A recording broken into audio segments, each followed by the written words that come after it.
कैसे हैं दोस्तों। उम्मीद है खैरियत से होंगे। एक बार फिर मेरे चैनल शायद.com पर आप सभी का वेलकम करती हूँ। आज मैं आप लोगों के लिए फ़िश पकौड़ी की रेसिपी लाई हूँ। इसके इंग्रेडिएंट्स मैं बता दी। मैंने हाफ के जी फ़िश ली है, इस तरह से कटी हुई है मेरे पास।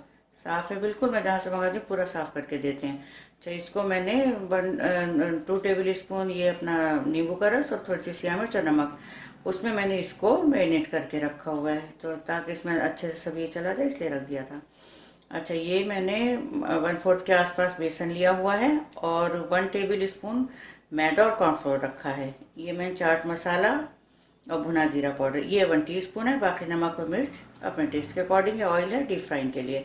पानी जितनी ज़रूरत होगी मैं इतना यूज़ कर लूँगी। अच्छा, इसके अलावा आप मुझे इंस्टाग्राम पे भी फॉलो कर सकते हैं और मेरा फूड ब्लॉग भी शायद.com के नाम से, वहाँ पर विजिट करें, वहाँ की रेसिपी ट्राई करें। सब्सक्राइब करें मेरे फूड ब्लॉग को भी, उसका लिंक डिस्क्रिप्शन में दिया हुआ है। चलिए फिर शुरू करते हैं। अब ये सब चीज़ें मैं एक जगह कर करके उसमें पेस्ट सा बना लूँगी।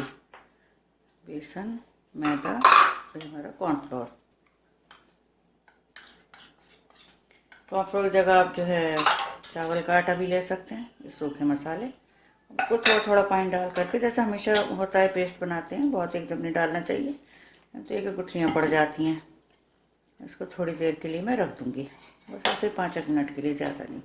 उसको थोड़ा थोड़ा पानी डाल के उसके बाद फिर जो हमारी ये फ़िश है इसमें डिप करके फ्राई कर लेना, डीप फ्राई।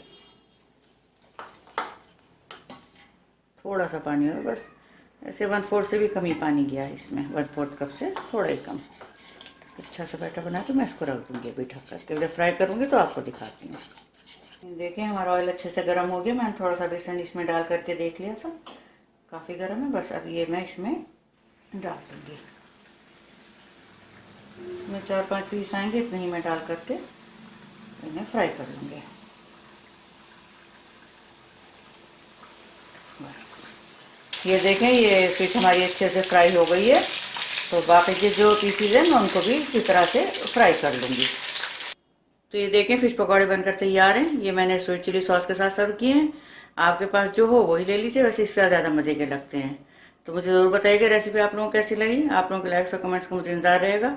शेयर करें मेरी रेसिपी को, सब्सक्राइब करना बिल्कुल भी ना भूलें। मिलती हूँ जल्दी नई रेसिपी के साथ, तब तक अपना ख्याल रखें।